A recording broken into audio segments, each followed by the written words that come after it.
Hello and welcome to Midnight Readings. Today we will be reading Night Guards Chapter 5.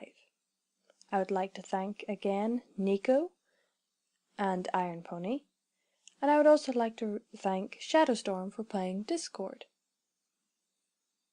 This is Chapter 5.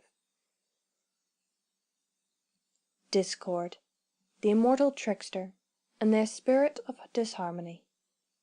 There was certainly no shortage of stories about the Draconequus and the first sovereign of Equestria, who ruled with only his own petty interests at heart. Many said that he had done terrible things, like forcing unicorns and earth ponies to live on the clouds, whilst the Pegasi were sealed underground for generations at a time, all in the name of self-amusement. Other tales claimed that he had twisted the world into various absurdities, like making everything fall up instead of down, or simply float around like feathers in the wind, or making it snow sugar and salt, or making fish swim in the air. And there were still others that claimed that Discord had once shared a tryst with Princess Celestia herself. But that was a long time ago, centuries and centuries ago, and Anvil was quite certain that ponies had embellished the tales through the ages. The endings, the happier ones, never quite agreed on what happened to the Draconequus after Luna and Celestia had defeated him. The presence of his statue in this cave certainly proved them all wrong, perhaps with the exception of the one saying that he had been banished to the bowels of the world. That is, if "under the royal palace" qualifies as the bowels of Equestria. But of course there was question of whether this statue was truly the remains of the spirit of disharmony. The Draconequus stood tall and proud on its pedestal, with tail coiled round the base and wings spread in a ready position. One paw-like arm was placed on its chest, whilst the other, more avian arm was flung out with its palm open wide. Its mouth was agape, and the slight upwards curve suggested an expression of glee or joy. Overall, the statue appeared to be in the middle of a grand speech or a cheerful song, or a victory dance.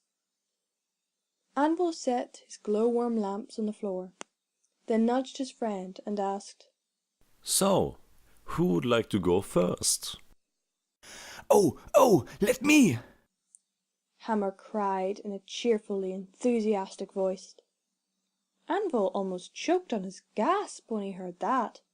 He turned his head with more speed than was probably good for his neck, and saw the Pegasus frowning and casting his eyes about. He then realized that he had been holding his breath and promptly exhaled with relief. "I take it that wasn't you," he said. He had been quite certain that it was his friend's voice, but it was obvious now that he hadn't been the one to speak. "No." Hammer eyed their surroundings warily. "I'm scared. Hold me." Anvil whimpered. His jaw dropped, just as Hammer turned round and stared at him with a rare stunned expression. The voice sounded like his, and had come from where his mouth was, but it certainly wasn't his. He hadn't even opened his mouth when the words were said. But before they could puzzle it out, laughter filled the cave. Anvil's hair stood on end. He had heard that voice before, in the palace, just before Luna's transformation. It was the same sort of rich dark laughter that had unnerved all of them that night, except that this time it sounded more mirthful and gave the impression of some pony rolling on the floor with tears in his eyes and a massive grin on his face. "So you are real," Hammer stated, seemingly to no one in particular. The laughter stopped. Silence deafened the cave once more. Anvil exchanged looks with his companion, then tentatively called out, "Hello? More silence. Very mature. Hammer commented. Hammer, there is something I must ask of you. Anvil said. He clapped a hoof over his mouth when he realized it was happening again. But his voice carried on as if nothing was wrong. Apparently the false voice did not even need his mouth to work. What think you of my chances of winning Luna's hoof in marriage? He suddenly felt himself go red. His friend didn't react, though, but simply observed the statue, tail flicking in annoyance. After another moment of silence, the statue glowed blue, and more laughter echoed in the cave. And then the blue aura on the statue seemed to detach itself from it, and a shimmering translucent duplicate of the Draconequus stepped off the pedestal. Anvil felt his eyes widen. Oh, that was rich. The evaporation sniggered. I haven't quite enjoyed myself that much in ages. Glad to be of service. Hammer droned. A pause, and then he continued. So, you are Summer Cloud's informant. The evaporation of discord grinned. Oh, quite right, but... He waggled a clawed finger. Introductions first, business later.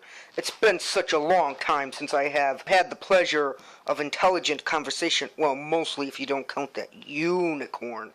Too boring, too academic for my taste.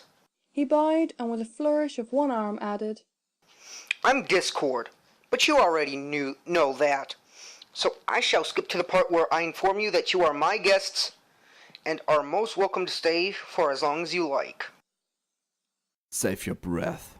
Summer claimed that you know where the elements are, so name your price and be done with it. Discord raised an eyebrow at him, and then chuckled. Ah, Hammer, ever so strong, silent guardian, you're no simpleton. That much I have seen. Slow to speak, but rarely a word wasted when you do. Well, so be it. My price for assisting you is simple. Company and idle chatter. I think you should be able to provide that quite nicely. Once I am sufficiently entertained, I shall impart my knowledge to you. He paused and stroked his beard thoughtfully, then asked, Ham. Can I call you Ham? It's such an enduring name. He chuckled once more. Hammer shrugged his wings. You sound like you have already made up your mind. Discord's face fell for a moment. Oh, come now, don't be like that. It was a jest. No need to get all sour on me. He sank into the ground and vanished. Barely a second later, a loud Boo! was uttered behind them, and Anvil nearly bucked out in surprise. His friend, on the other hoof, casually turned round and glared disapprovingly at the golfing Draconequus. Apologies. I have been waiting to do that for a long time.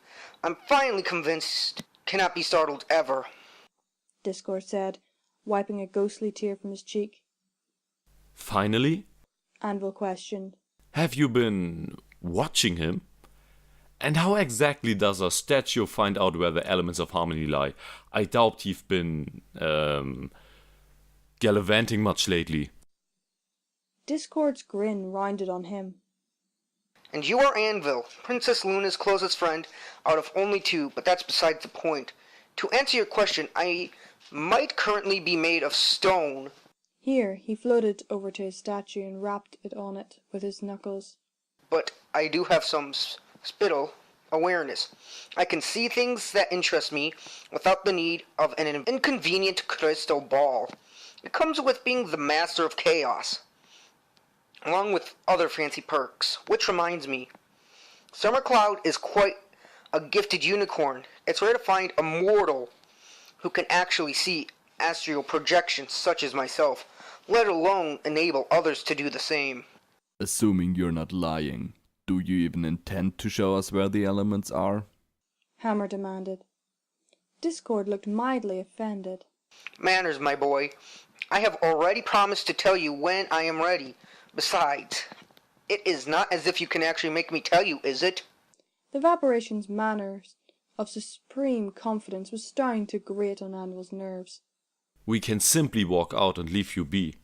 I'm sure the mushrooms can keep you entertained, he suggested. The Draconicus scoffed. Playing a waiting game? An immortal? I'm a little disappointed in you. If you want to idle banter, so be it, Hammer intoned. He met Discord's gaze and held it, and Anvil noted that even though his friend was far shorter than the Draconicus, he almost gave the impression that he was speaking to some pony of equal size and rank. Someday you're going to pay for the suffering you have caused in Equestria, for the cold and hunger. Discord blinked innocently.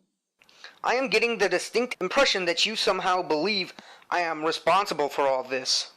Celestia said you had tainted Luna. By extension, this is your fault. With an air of dignity, the Draconicus began to strut in a wide circle around them. Am I? If I told you to steal candy from a filly, you actually did it, am I the one to blame? It was much the same with dear Luna. I merely suggested nothing more. Anvil shook his head. Luna would never do something like this on a mere suggestion. Discord paused in a mid-stride and waggled his finger. Correction. Luna would usually never do something like this. Come now, are you telling me that you've never done anything that you once thought you would never do? He grinned nastily. I seem to recall a certain pair of Pegasi betraying a certain pretty alicorn. Ring any bells? Don't change the subject. Hammer growled. Discord sighed dramatically in response. Oh, the irony. You know, I wonder just how much of Luna's misery has been wrought by those closest to her. You have seen how Celestia's love for her sister suffocated her. What about you? Your loyalty? A dreamy look appeared on his face. I have often sensed those emotions of hers. Such turmoil, such resentment, and dare I say, even hate? An absolute delectable assortment of feelings.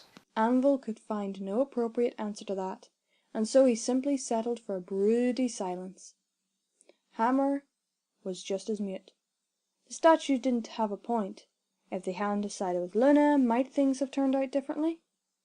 If they hadn't opposed the Loyalists every step of the way, could they have managed to storm the palace and somehow free Princess Celestia? But then, if that had happened, Luna might only have been provoked to more extreme measures, and things could have gone in either direction from there on. Well, don't all speak at once. Discord groused. He kicked back into an invisible chair, folded his arms behind his head, and crossed his legs. Come now, Bolton, don't be afraid to speak your mind. Thought without speech is so terribly dull. Show a little spirit. Anvil rolled his eyes. Whose side are you really on? Me? Am I on no pony side? I merely choose to, how should I say it, assist the side that needs assistance the most. Out of the goodness of your heart, I'm sure. The big Pegasus commented. Oh, but of course. And what happens when the side you help starts winning? Anvil asked. Well, in that case I shall. Discord's eyes widened and he put a paw to his mouth and chuckled guiltily. Oh, you're a sharp one, aren't you? Well, let me put it this way. You may court on my assistance only for as long as you need it. He winked. Has any pony told you that you need a good buck to the face? Oh, I haven't been told that many times by ponies and non-ponies alike. I have yet to receive one, though. I can offer you one right now. I would be happy to contribute as well. Anvil piped. You know not what you are missing. The cave rang in laughter once more. Tempting, but I'm afraid it would be a little pointless. So saying, Discord jumped out of his imaginary seat and flitted alarmingly close to Anvil's personal space before he could react. The Draconicus had already reached out and thrust a paw into his chest. He didn't feel a thing, though, and as the paw withdrew, he could see that no harm had been done. His chest was whole, and so was the translucent paw that waved in front of him. You see, Discord remused. I am beyond the reach of physical pain, and I doubt that hitting my dirty old statue would give you as much satisfaction. I'm easy to please. Hammer replied. Another chuckle. You know, I like you, and that is why I am going to help you get Luna back. It will be most interesting to see how this turns out. Well, let's not waste any more time, shall we? If you want to find the elements of harmony, there is this old place. Anvil listened intently as Discord provided them with directions. The place he described was well north of Everfree, beyond the reach of summer's warmth as well. His knowledge of Equestrian northern border was rather sketchy. As far as he knew, no ponies had lived there for a long, long time. And there you have it. The Draconicus concluded. Is that all? Hammer asked. Actually, not quite. There is one other matter that needs attention. The place is sealed, and only the right kind of magic will open it. Anvil frowned. Dare I ask what exactly we are required to go through in order to acquire the right kind of magic? Worry not. The task you have to perform is so simple that even a fool could do it. In fact, you were quite eager to make the attempt yourselves. All you have to do is kick me. What? Discord darted back to his statue and perched on top of his head. He then tapped on it with his tail and recited. Yes, it's really that simple. I want you to kick me, meaning my statue, as hard as you can, and don't worry. I can take whatever you might care to met out. Celestia did make me rather durable. Anvil trotted up to the statue and examined it from top to bottom. A hoof on his chin and cracked a smile. A kick, you say. Do I get to choose where to plant it? The thought seemed to have occurred to the evaporation at the same time, with a look of alarm appeared on his face. He hastily added, Now that you mention it, I would prefer it in the chest if you don't mind. Didn't you say that we won't be able to damage you anyhow? Hammer had also trotted up to the statue. There was an eager look on his face, or at least as eager as a look a face could show without actually showing very much enthusiasm. It's the principle of the thing. Discord insisted. I mean, what sort of deprived, ill-minded pony would gain satisfaction from bucking an old statue in the delicates? What if some pony saw you? What would you say to them? That you deserve it? Anvil's smile widened. Besides, who said anything about, nether regions? I was merely considering your face. Oh, well played, you know. It almost makes me sad you weren't born when I was the ruler of Equestria. You would have made a most amusing guard, if I ever found the need for one, or perhaps a court jester. Are you done wasting time? Hammer demanded. Without another word, he hovered up to the statue's breast height and delivered a swift buck right into the chest. The marble produced a surprisingly low chink sound when it was struck. Harder, if you please.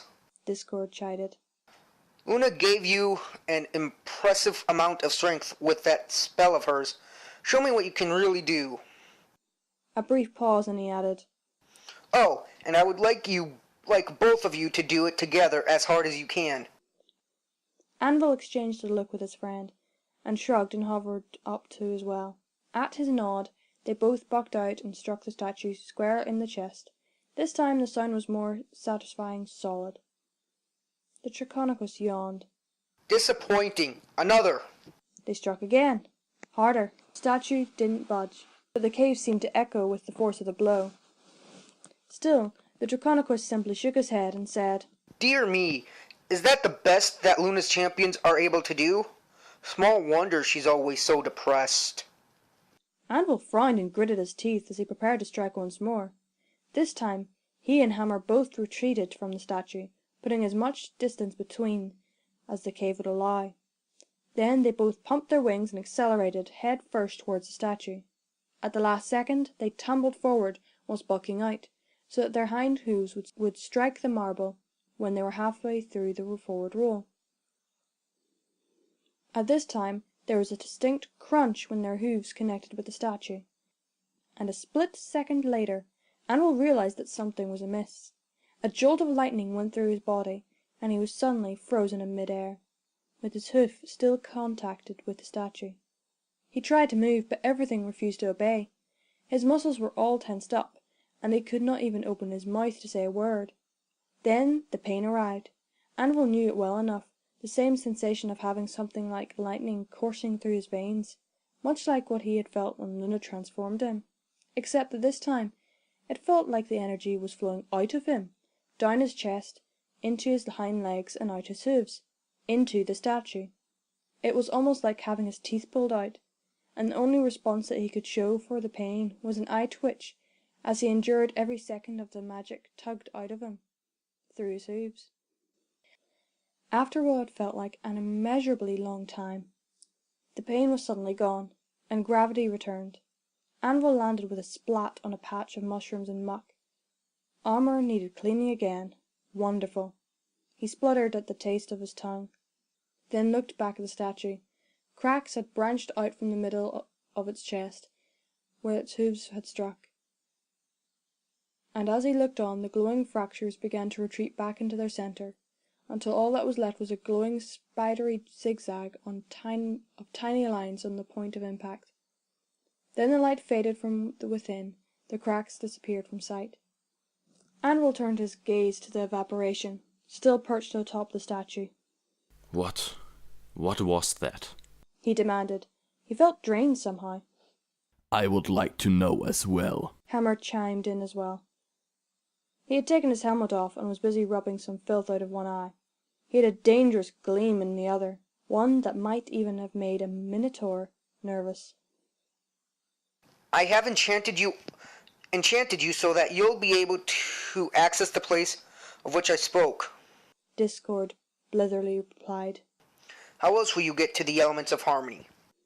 Anvil and his companion continued to glare at the Draconequus, which wasn't very easy to do since he was still reeling slightly from the pain. Discord blinked innocently, then suddenly sat straighter as if he had been struck by empathy. Oh, that I merely accepted a small fee for my services? He smirked and then conjured a translucent goblet filled with equally ghostly fluid. The Draconequus took a sip of its contents, then dreamily added, Nightmare Moon has very interesting magic, I must say. The flavor is most exotic, distant, and dark, but also intricate and powerful. The enchantments she put on you were exceptional. I doubt I could have done it better myself. A thought occurred to Anvil, and he hastily examined his body. Ashen grey coat, midnight blue hair, dragon-like wings. He glanced at Hammer and noted that his eyes were also still yellow, and with slit pupils. Still the same, but... You stole some of her magic, he accused. Stole is such a strong word. Discord fiddled with his talons, as if he had just used them to tune some unseen musical instrument. Especially since it was my influence that helped her garnish power to begin with. Hammer shook his head. So you are responsible for this mess after all. The Draconequus raised an objecting finger, opening his mouth, and snapped shut once more. Then he grinned sheepishly. Oops, didn't quite mean to say it that way. The grin faded and was replaced with a smile. But somehow time is short, and I believe you have a quest to embark on. The elements await. With a fancy flourish, he tossed his goblet over his shoulder and promptly exploded into a mushroom-shaped cloud of blue sparks and smoke. You got a great length to undo the trouble you have caused without actually doing anything. Anvil muttered. If what I've had heard is true, Luna still bears your taint. Why don't you just remove it? Discord hopped off his perch and stood on his hind legs and spread apart on the floor, and waved both of them away with wide sweeps of his forelimbs, grumbling. Fine, I'll do all the hard work for you, lazy colts. Stand back. Anvil and Hammer retreated from the Draconequus, and he began to gesture slowly and elaborately, as if he was painting invisible runes with his fingers, while all the while with an intense look of concentration on his grizzled features. He then held his pose, and a few seconds of silence passed, but nothing seemed to be happening. Then Discord suddenly opted for a more relaxed stance, along with a half-lidded eyes and a condescending frown. Oh, look at that. It didn't work. I'm a statue. Obsolete, handsome at that, but still a statue. Come back in the next 1,000 years or so. Point taken. Anvil grudgingly conceded, and they both unceremoniously made their way back out of the cave. He was getting rather weary of verbally sparring with the Draconicus, and so had little desire to give him anything that remotely resembled a farewell. Also, there was the looming prospect of going behind Luna's back in order to find the elements, against her wishes. It left a heavy feeling of dread in his belly. But on the other hoof, the anticipation of doing something other than talking seemed to have put some spring into his friend's footsteps, and he had to quicken his pace to match Hammer's. As they neared the exit, the Draconicus' parting words rang out. Good luck, my little ponies. They sounded mockingly feminine. Some sniggering followed. Anvil felt like kicking something. Taking a dip in the river to clean his armour and coat provided a little more costly than Anvil had expected. There was frost on the leading edge of his wings, and one disadvantage of the dragon-like appendages was that he could feel the cold of them. The original feathered ones would not have been vulnerable to that. Stop complaining. Think of something else. Even after almost 2 hours of non-stop flight, the hiding place was just only visible in the distance, a dark silhouette of a mountain against the deep purple horizon. Granted, they weren't flying as if their lives depended on it, but their speed wasn't exactly relaxed either, and it didn't help that the long, silent flight only left Anvil with his thoughts, which were less than pleasant to say the least. If what the Draconicus was said was true, then the whole mess might have been resolved long before Pony started starving. But then again, perhaps not. He groaned inwardly. The biggest problem was not that Discord was a liar, but that the stories had always painted him as one gifted in the art of mixing truth with lies. It was enough to irk even the staunchest of ponies. Never mind. Think of something else. Again. Anvil started reciting the Royal Guard's oath under his breath. Odd choice of distraction, and he didn't know why it was the first thing that came to his mind, but it seemed strangely appropriate at the same time. He whispered, I stand before you, equestrians, in service to the throne, in rain or shine, through hail or flame. I vow to defend my home with tooth, hoof and wing. My duty is eternal, never ending, until my liege release me or death take me. I stand before you to pledge my life and honor to the royal guard. Long live the princess, long live Equestria. It was interesting to think that Luna hadn't changed much for the night guards. Unicorns were allowed to say horn in place of wing, and knight was used in place of royal, but apart from that, it was much the same. The candidate still recited it, in the presence of the city's inhabitants, in the palace courtyard, facing them rather than the princesses. It was as much a vow to the pony kind as it was to the throne. Now, had Luna been more like the tyrant that Discord and the Loyalists were claiming? Well done. You're doing it again. He shook his head. He needed something to do. Something that would take his mind off things for a while. With a mental shrug, he rolled sideways until the world was upside down, then shifted his weight so that he was flying with his back facing forward and reclining on the force of the oncoming air. That way, his saddle and helmet could take the brunt of the chilly wind, and his wings could do with performing a different sort of stroke for a while. He wasn't worried about not being able to see his destination. After all, he was quite sure that he wouldn't be able to miss the mountain. That, and the fact that Hammer was in the lead. Besides, his newly adopted position allowed him to look at the starry sky without getting a cramp in his neck. The night sky was a deep purple blue, and dotted with a myriad of stars and patterns that reminded one of a flowing river, or of fantastic creatures swimming and cavorting in its depths. Normally, a fair bit of sky would be obscured by the clouds, but he was flying above most of them at the moment. He sighed. He missed the times when being a guard was simple. Obey the princess, and that was pretty much it. The shooting star appeared, and his eyes followed its course as it raced across the heavens. It disappeared below the horizon of clouds, where a couple of dark shapes were. Wait. Anvil squinted. He flipped back into a proper flight stance and put on a burst of speed to catch up with his companion. We are being followed, he announced. The big Pegasus was quick enough to spotting them when he turned around to have a look. He promptly said, "Lights out!" and closed the shutters on the pair of glowworm lamps strapped to either side of his saddle. Then he quickly quickened his pace, putting more strength into each wing beat, in addition to changing course slightly, angling off from the mountain far ahead. Anvil did the same, and they both dropped into the cloud layer. It wasn't thick enough to hide them completely, but between them and the cover of night, it would probably suffice to throw off pursuit. In fact, the pursuers themselves might have eluded detection if his eyes hadn't been altered by Luna's enchantment.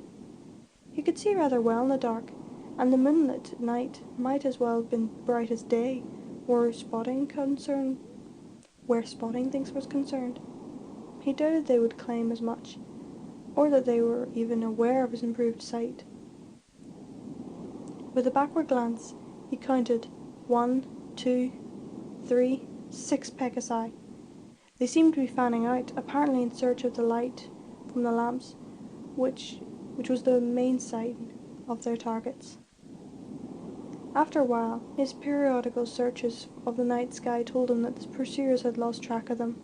Perhaps they had decided to simplify straight to the mountain instead of angling off, as he had hammered had done, since it had been quite plain that it was the direction they were headed in. That in itself wasn't too troubling. It was a big mountain, with plenty of room to get lost in.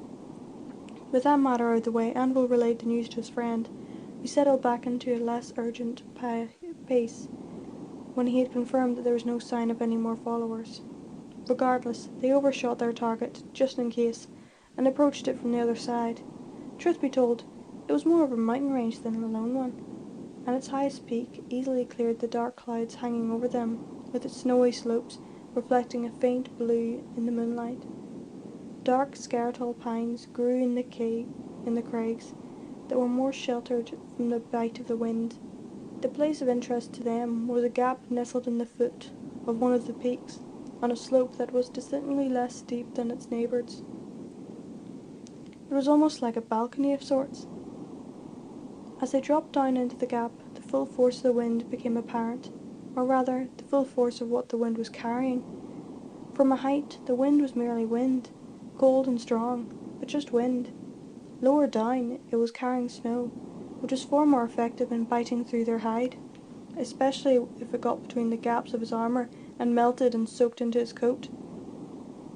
When they landed, his hooves snuck into the snow, right up to his knees. Anvil simply ploughed right on and carved a path through the white stuff, further into the gap. Anvil, on the other hand, instantly took to the air again, and hovered after his friend. The snow was less thick once they had properly gone inside the gap, and Anvil gladly dropped out of the air and plodded along.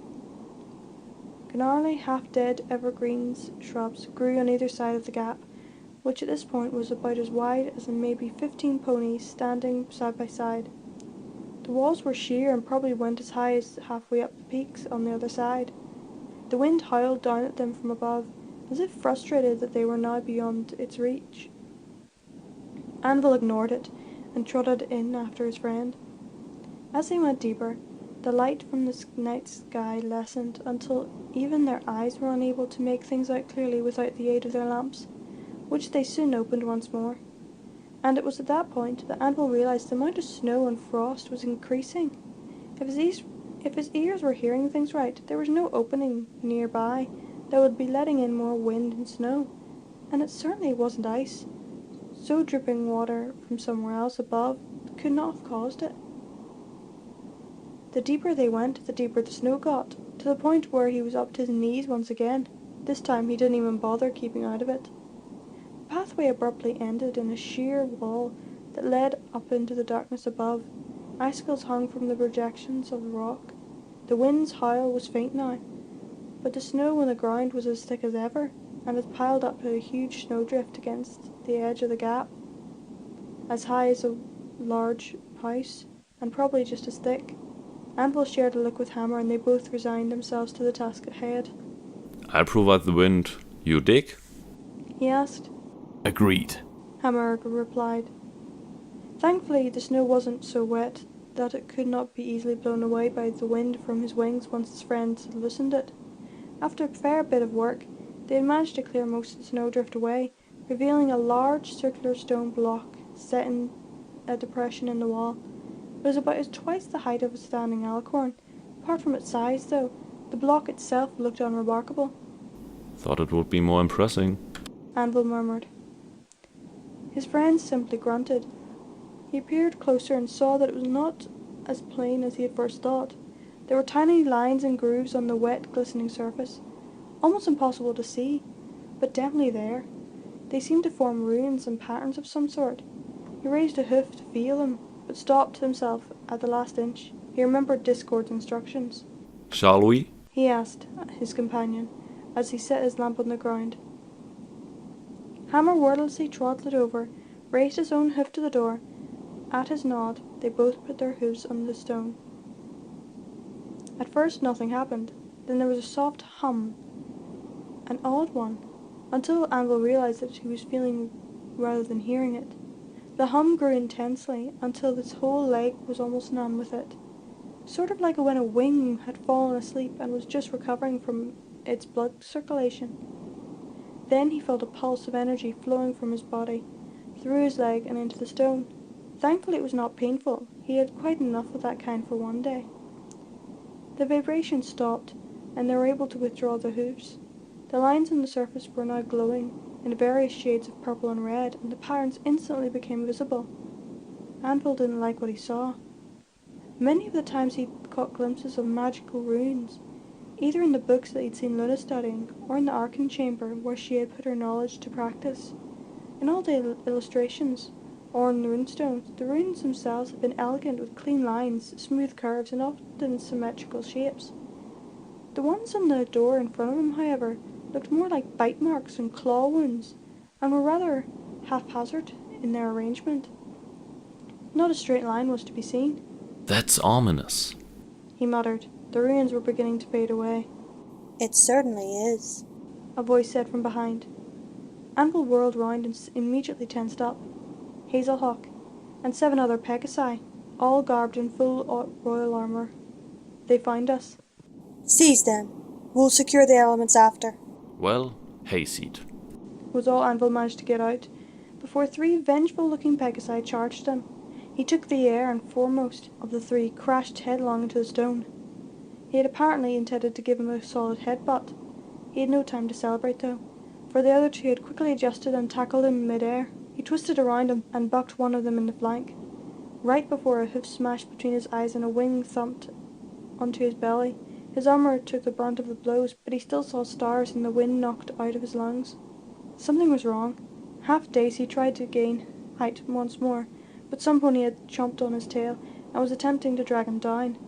That and the fact that one other had anticipated the move and flown up ahead of him. Surprise! The Royal Guard cried, almost gleefully. Before bucking him in the chest, Anvil crashed back to the floor, snow billowing in the circle around him from the impact.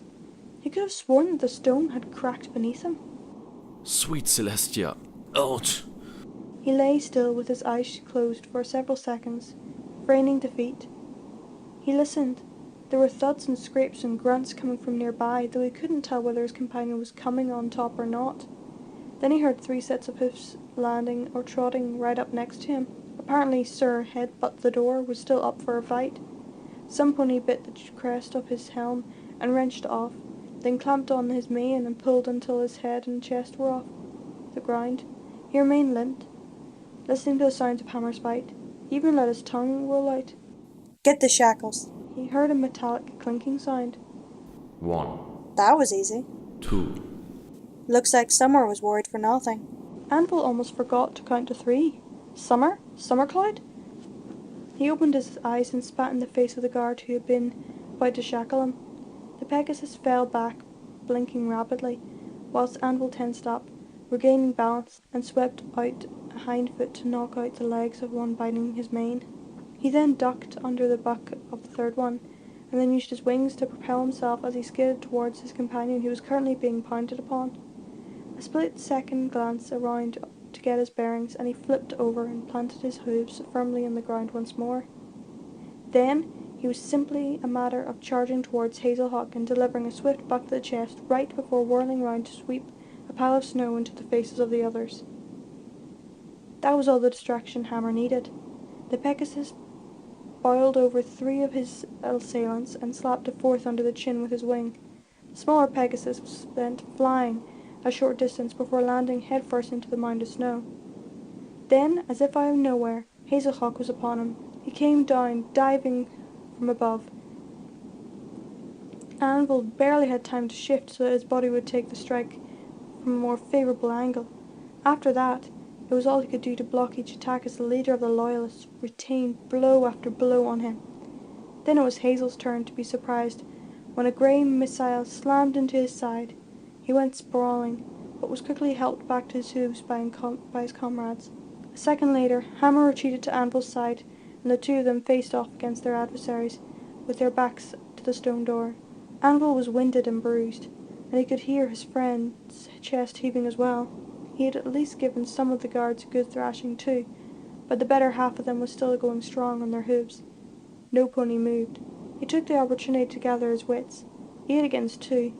At any other time those odds would have been trivial, but not tonight, and he thought he knew why. Discord. You still fight well. Anvil commented as he shifted uncomfortably in his now dented armour. I would have thought all that lounging around in the palace would have softened you up nicely. Training. We learned from the best. Hammer panted. How'd you find us? Anvil wondered aloud. Keep them talking. Breathe, breathe. It is disturbing to think that we couldn't elude you under cloud cover at night. Hazel smiled. Tracking spell. Courtesy of Celestia's apprentice. Summercloud knew about Discord, and he was the one who had stolen some of Luna's magic. They were weaker now, and the Loyalists knew it. He recalled the behaviour of the prisoners in the dungeon. They had known. They had been waiting. You're staging a coup of your own. Hammer concluded. We learn from the best. Things just keep improving, don't they? 4 of the royal guards began to advance whilst the 4 took the air, keeping them penned in. Anvil sighed and steeled himself for a combat once more, but the fight was never resumed. Instead there was a grinding sound from behind, and the Loyalists halted their advance, some with mouths dropping open. Anvil rolled round and saw the massive stone door was sliding away, revealing an empty black hole. Except for their breathing, no pony made a sound. Thick fog began to flow in the blackness, and then 3 pairs of eyes appeared in the dark chamber, unblinking and ghostly blue. They began their approach, and Anvil took a warily step back. Hazel stood his ground. Who's there? Show yourselves. I wouldn't encourage them. Anvil muttered. The 3 spectral ponies trotted into the lamplight, or at least they looked like ponies. They were far larger and blue and translucent, just like Discord's evaporation. And they only had 2 front legs. Their rear and manes were glittering tails of mist and fog. Their bodies also made a faint, brittle, crackling sound, like that kind of ice made when it was exposed to warmth, or when water was freezing over. Stars above. Wendigos. One of the Loyalists breathed. There was a collective gasp from the others. Anvil racked his brain.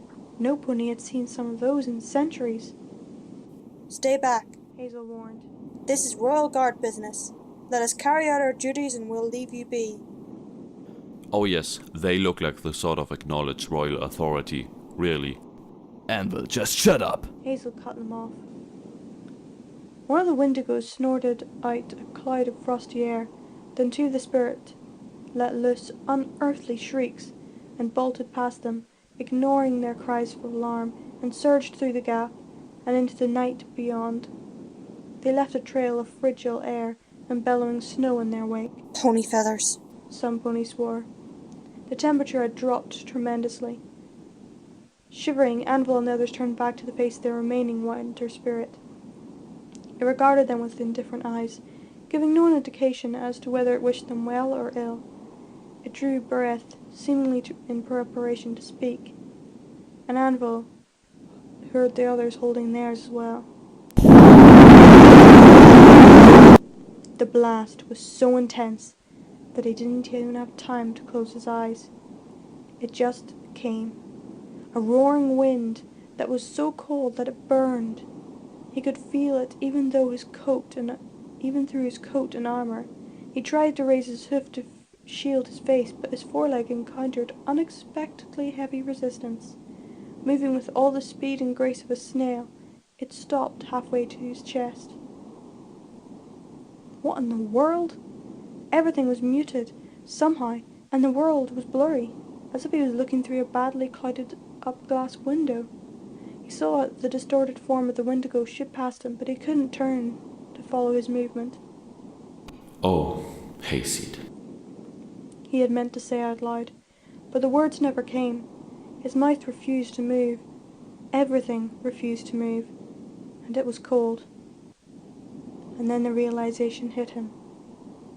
He was frozen, solid.